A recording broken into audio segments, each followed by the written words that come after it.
For our first session, I'd like to welcome Dr. Tessa Roynon. Go ahead. Thank you very much, Darren, and thank you very much, everyone, for joining the call and attending the talk. I know in the UK it's kind of the most exhausting time of the day, so I really appreciate you tuning in. Also, just to say, I've become quite a nervous presenter in my old age, so I'm actually going to read everything. So thank you for bearing with me. It's also the best way to make sure I stick to time. So just to introduce myself, I'm a librarian and also a scholar of American literature and classical reception studies. And I've published and lectured internationally on African American writing, and particularly on Toni Morrison. I taught literature and English at Oxford for 12 years, but always on temporary contracts. And so in 2020, I embarked on a second career and I founded a library from scratch at a new and diverse comprehensive school in Oxford called the Swan. And that's the school. And from 2020 to 24, I also completed the fabulous MA in Library and Information Studies at UCL. And at the Swan, I've now built up a collection of around 6,000 titles over 6 years. And this diverse collection building, together with the way I structure reading engagement for equity, have led to collaborations with the Penguin Lit in Colour campaign, with the School Librarian magazine, and with the Publishers Association. And later this year, I'm going to be a visiting research fellow at the British Library in the Eccles Institute, where my project is to curate Toni Morrison's editorial list at Random House as a special collection. And all being well, that will be the first special collection of these kind of beautiful and significant books in the world. So if you'd like to follow the progress of the British Library project, please email me and I'll link you into all the updates. So having conferred with Darren, I decided that so that I can use the most of my time today, I'm not going to take any questions at the end. So I'll go to sort of a minute or two before the end of my time. But please, I would really love interest and questions. So I'll share my email address again in a minute and again at the end. It's also a really good opportunity for me to thank my UCL tutors who I'm still in touch with. So Alison Hicks and Deborah Lee, Tabitha Tuckett, who supervised the dissertation that this project is based on, and whose guidance and encouragement enabled my next steps at the British Library. Also Alice Corbell, who invited me to speak on her module, Managing Collections, about my school library. And I wanted to thank Darren and Michelle for their, for this amazing opportunity and also their very kind support around the logistics of the conference. So a reminder that the title of my paper is Libraries Collecting Practice Since Their Anti-Racist Turn, a US-UK Comparison. Since the second wave of the Black Lives Matter movement, which originated in 2013 to 14, and saw a second wave following the murder of George Floyd in May 2020. Many libraries issued new commitments to anti-racism and to EDI, and I found it most helpful to conceptualize these commitments using Marnie et al.'s somewhat Star Wars-inflected acronym of 2023, JEDI, Justice, Equity, Diversity, and Inclusion. So my paper today is derived from my dissertation for the MA in Library and Information Studies at UCL. And in that project, I examined the impact that libraries' anti-racism and JEDI statements might or might not have made on collecting practice during the years 2020 to 24. And I focused on selected national university and public libraries in the US and the UK. I'll tell you which ones in a minute. And very briefly, I coded the JEDI statements and commitments. I positioned the libraries in comparative relationship to each other based on an approximate position that I deemed their anti-racist statements to be. And I put this on a radical to conservative spectrum. And the key scholarship that helped me evaluate these statements was found in three works that I assume might be very familiar to lots of you. So as well as the Marnie, I used the Knowledge Justice volume edited by Laying and Lopez McKnight, and Quillian Everett's work of 2022. Obviously, I used thousands and millions of other articles, but those are the kind of three main kind of books that were the bedrock of my kind of literature review. And then I used Toni Morrison's editorial corpus at Random House, the same books I'm going to be curating next year. So the book she commissioned and edited in the 1970s when she was an editor in the trade division at Random as a case study for analyzing collecting practice.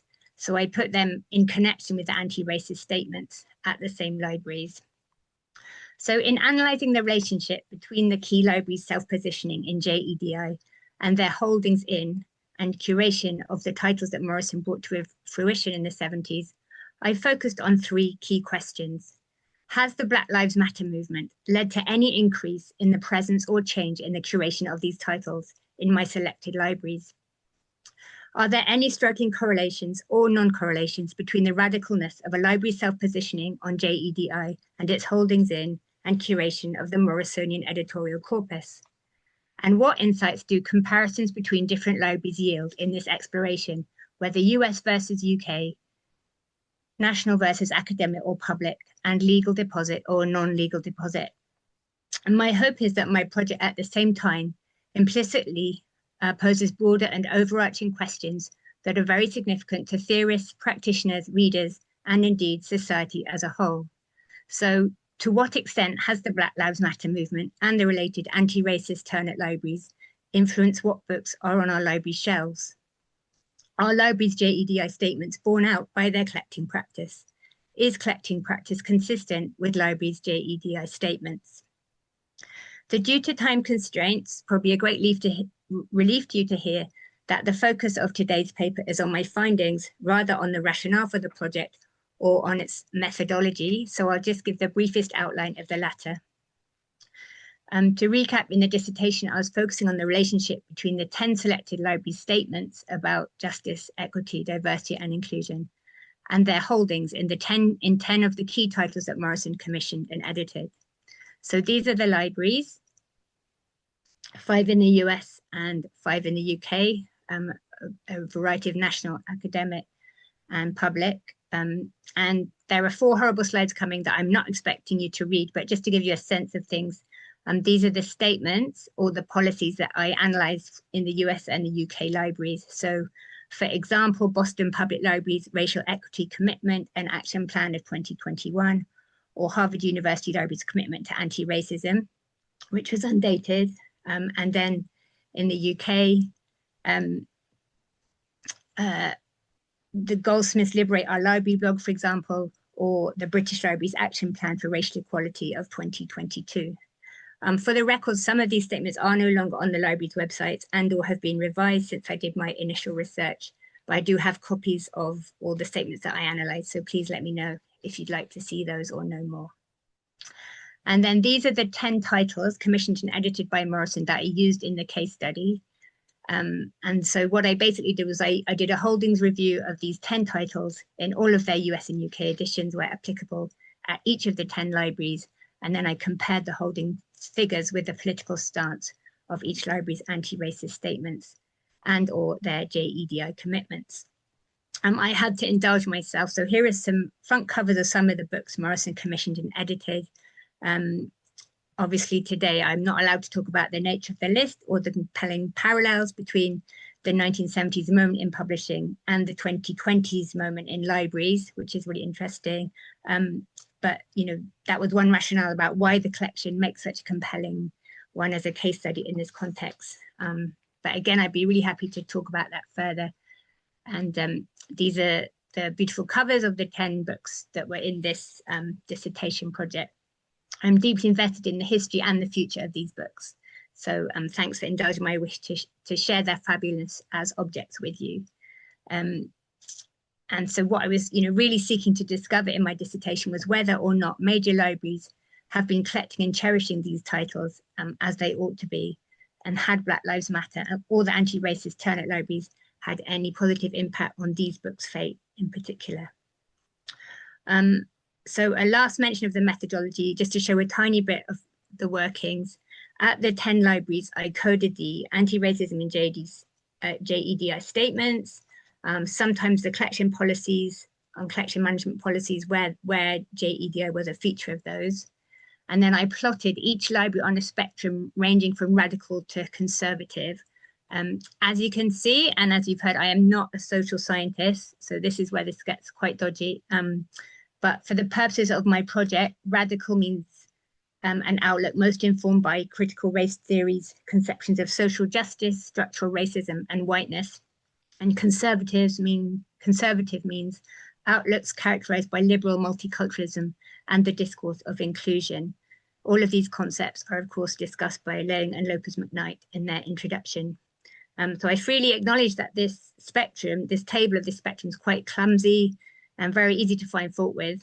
But I also think, despite its broad brush and inevitably subjective nature, it has been useful for my purposes.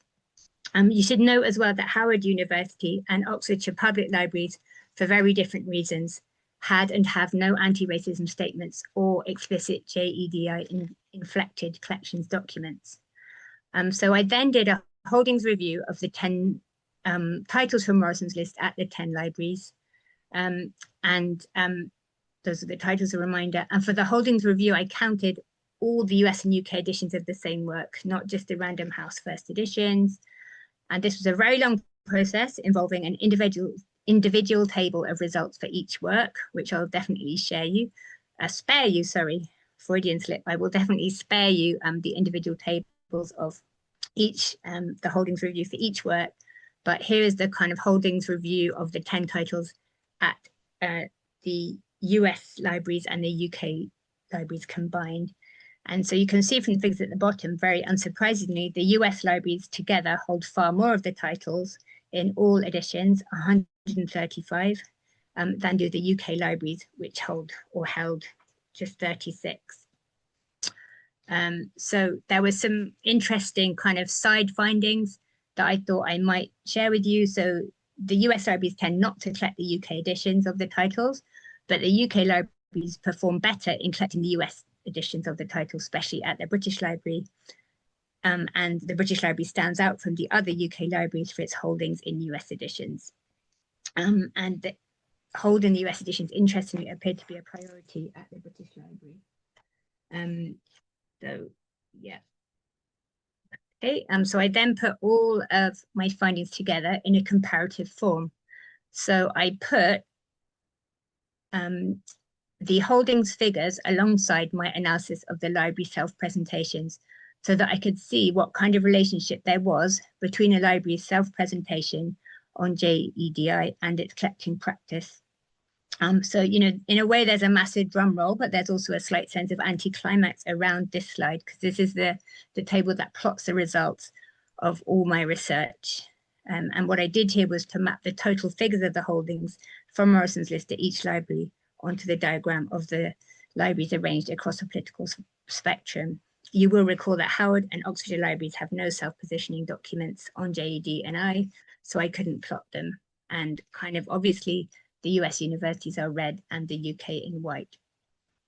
So despite being somewhat crude, this diagram nonetheless shows that, counter to my pre-research assumptions, in the US, the more radically self-positioned libraries, so the Boston Public Library and Princeton, actually hold fewer works from Morrison's list, and the more conservatively positioned libraries, Library of Congress and Harvard, hold more.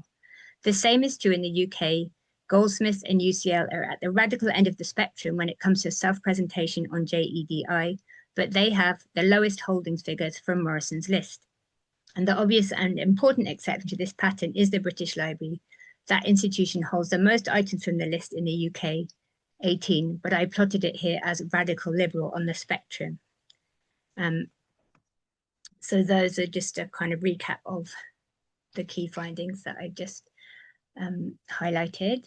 So in looking for correlations or non-correlations between the radicalness of a library self-positioning on JEDI and its holdings in the Morrisonian editorial corpus, the result is this: with the exception of the British Library, the most radically self-positioned libraries don't have the best holdings figures for the selected titles. And there's this non-correlation between a CRT-informed perspective on JEDI and extensive holdings in the titles Morrison edited. At the conservative end of the spectrum, Harvard and Oxford hold significant numbers of items from this editorial list. Harvard holds 29, that's the second highest total in the US after the Library of Congress, and Oxford holds 10. In a further transatlantic comparison, the British Library and Library of Congress, national and quasi-national libraries, are very far apart in their self-positioning in JEDI, but both have the highest total number of items from Morrison's list in their respective nation. An additional essential context here is that Harvard and Oxford are among the best resourced financially, both as universities and as libraries in their respective nations. Goldsmiths of course, cannot compete on these grounds with Oxford, and nor can Howard with Harvard. So a different but also important point here is that an outlook or ideology at an individual library that is akin to the outlook of many of the books that Morrison brought to publication.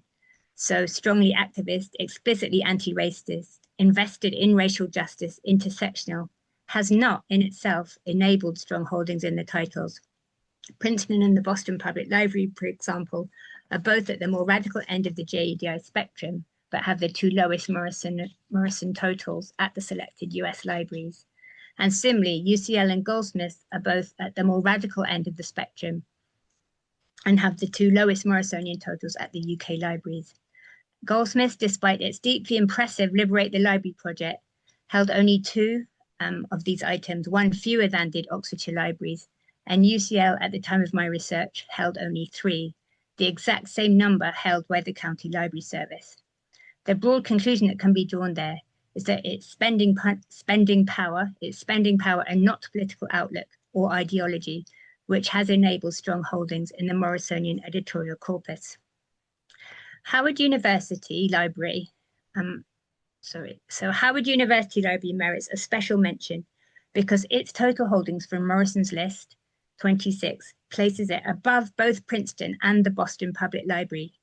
And in doing research for my dissertation, I reached out to the librarians there, and in response to my topic and questions about their collecting, I received this reply from librarian Christine Vautier, which she's given me permission to quote. So she said, much of the Moorland Spingarn Research Centre's holdings existed long before the Black Lives Matter movement. We're a special collections library that specifically curates and preserves books about the global Black experience. We are 110 years old this year. We've been collecting books about the Black experience long before many modern Black social movements. With no recent JEDI turn, but through steady collecting of works by and about African Americans, this university has outstripped an Ivy League that is far better financially resourced. Howard, therefore, disrupts the pattern that it's money and not ideology that has led to strong holdings figures in these titles. It's worth considering Howard's impressive holding figures in Morrison's list, alongside both Howard librarian Vautier's emphasis on curation and preservation, and a fantastic book by Laura Helton, her account of the history of the collecting, archiving, and cataloguing of African American materials at that university, particularly, of course, by Dorothy Porter.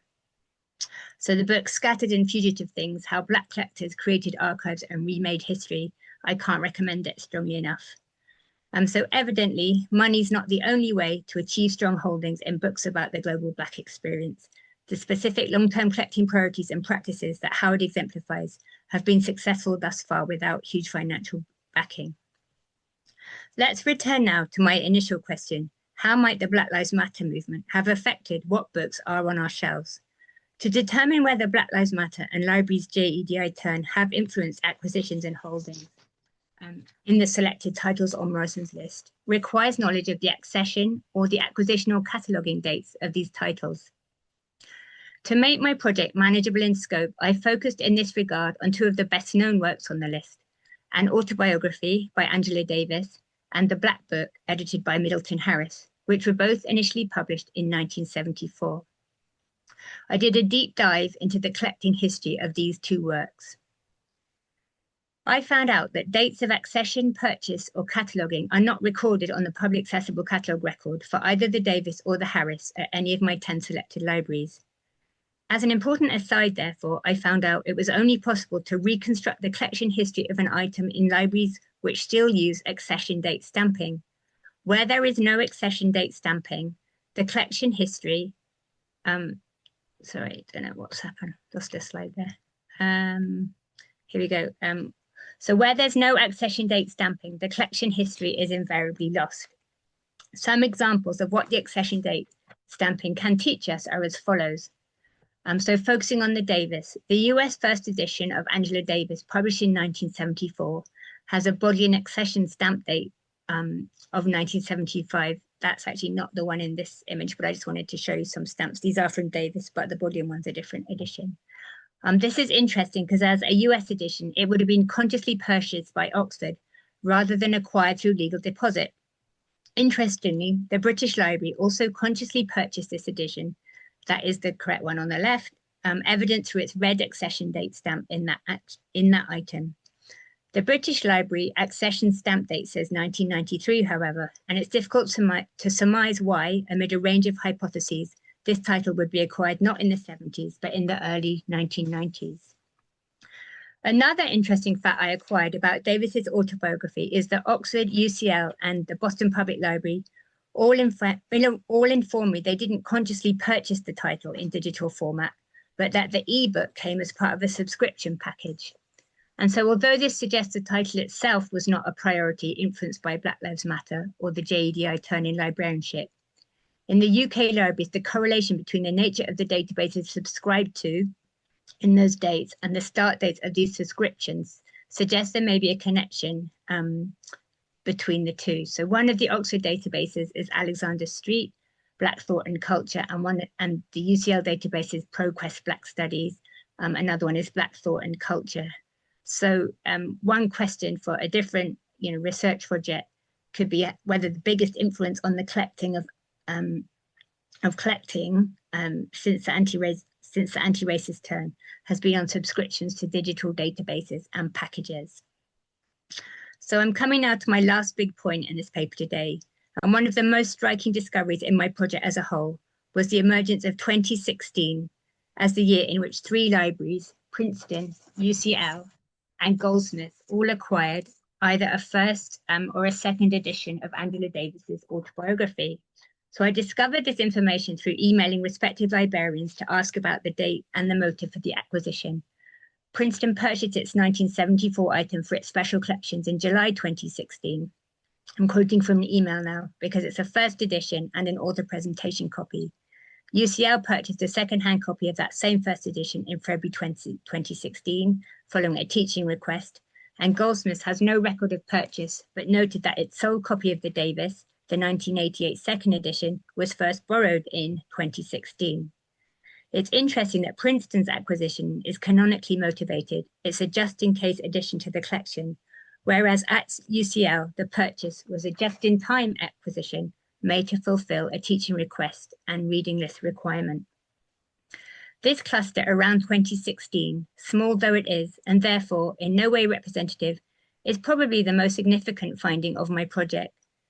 First, it reveals that unless prior reading took place, neither Princeton nor UCL nor Goldsmiths, unlike the British Library or Oxford, prioritized the purchase of this work in the 1970s when it first appeared. This suggests that Angela Davis and the political issues she stands for were not a research or teaching priority for these universities at this time. Nor did this work have the canonical status in their eyes that would meet any canonical collecting criteria in the 1970s. By 2016, the landscape was very different. Although libraries themselves had, for the most part, not yet articulated explicit JEDI or anti-racist statements, the Black Lives Matter movement had begun in 2013 and 14. Additionally, UCL had published the video, Why is My Curriculum White, in November 2014. And the Rose Must Fall campaign had begun in Cape Town in March 2015 and in Oxford in October the same year. Angela Davis herself was also a vocal and visible critic of Donald Trump during his 2016 presidential election campaign. These factors presumably all contributed to these 3 libraries' sudden acquisition of her autobiography in this year. So just to reiterate, the only date related to a significant new collecting pattern that is definitively emerged in my whole project is 2016, not, for example, 21 or 22. And while the figures in the 2016 cluster are too small to draw broad conclusions, only 3 items at 3 libraries in 1 year for 1 title, in themselves they suggest that the first wave of Black Lives Matter from 2014 onwards may well have had a greater influence than the second, from 2020 onwards, on libraries' acquisitions of titles from Morrison's list. I think it would be good to bring things to a close then, because I'm at the end of my time. I do have a conclusion, but it just kind of reiterates what I've said. So I think just to finish, I would say that the recent JEDI turn in library self-positioning has not, or perhaps not yet, affected the selected library's collection in these titles. A project greater in scope than mine could investigate whether this is indicative of the anti-racist turn's lack of influence on collection development as a whole. and libraries should ensure that their collection management policies are aligned with their self-positioning statements on JEDO, as at the time of my research, this was no means always the case, and this dissonance must surely hinder anti-racist collecting. Thank you very much. That's my email address again. I'd really love to hear from anyone who's interested or has any questions. Thank you.